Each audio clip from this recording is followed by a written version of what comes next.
Coucou les filles. Alors, vous venez de quelle région? De l'Ariège.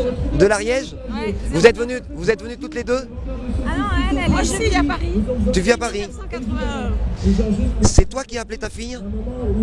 J'ai pas besoin de l'appeler parce que on est toujours dans les mouvements et elle avait envie de venir et elle est venue. D'accord. Mais je la tenais au courant par texto, partout, et puis les réseaux sociaux, le reste, elle n'a pas besoin de moi, hein. Elle est libre. Alors tout à l'heure nous... Libre, Laura.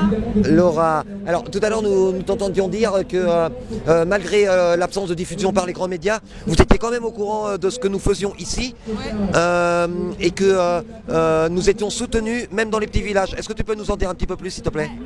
Tout simplement, moi je suis dans un village où clairement on est 6 habitants l'hiver, donc il n'y a pas grand monde, mais tous les petits villages autour c'est pareil, et voilà, et la mobilisation de la loi El Khomri se fait, il y a beaucoup de monde, mais concrètement, voilà, les nuits debout c'était pas un truc envisageable, je pensais même pas que c'était possible, et quand tu finis la manif et que les gens ils font une soupe populaire et qu'ils commencent à tous parler de la nuit debout, qu'est-ce qu'ils vont faire à Paris, comment ils vont le faire, mais ils sont fous, que tu vas chercher ton journal, bah c'est pareil, tout le monde en parle, à la boucherie, on te dit ah bon, votre maman elle fait la révolution à Paris, enfin ah oui je les ai vus à la télé, et moi je donne des ateliers en maison de retraite, ce qu'on appelle les EHPAD, et mes vieux ils sont, l'atelier de mardi je l'ai dû l'annuler quoi, pour qu'on discute en fait, parce qu'ils voient tout ça à la télé, alors avec le prisme en plus uniquement de la télé, et du coup c'était hyper questionnant pour eux, mais qu'est-ce qu'ils attendent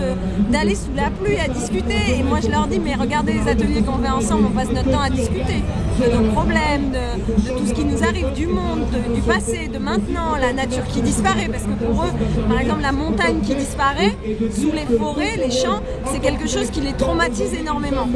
Et je leur dis tout ça, vous voyez, c'est des problématiques qui vous battent. Et bien les gens ils font pareil à Paris, ils discutent de tout ça, toutes les problématiques qui leur parlent.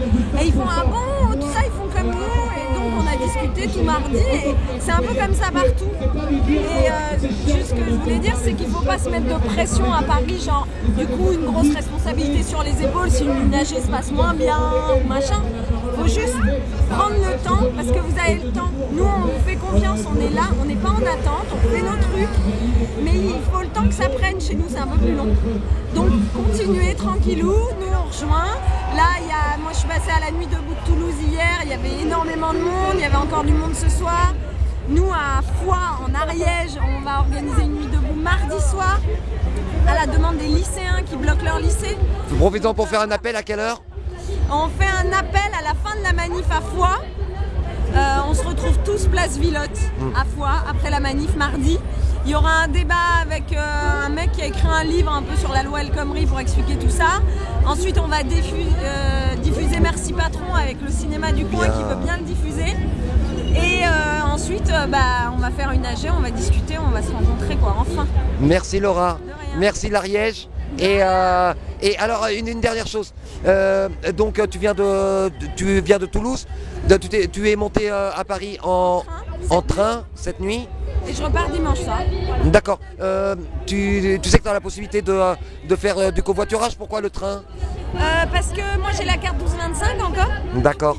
D'accord. Et que le train de nuit ça me permet de ne pas perdre une journée. Et que ma mère aime pas trop que je fasse des covoiturages parce qu'elle a peur que je tombe sur des gens bizarres. Voilà, si tu veux tout savoir. D'accord. Bon, et merci beaucoup Laura et à très bientôt. Merci. Et merci Aline.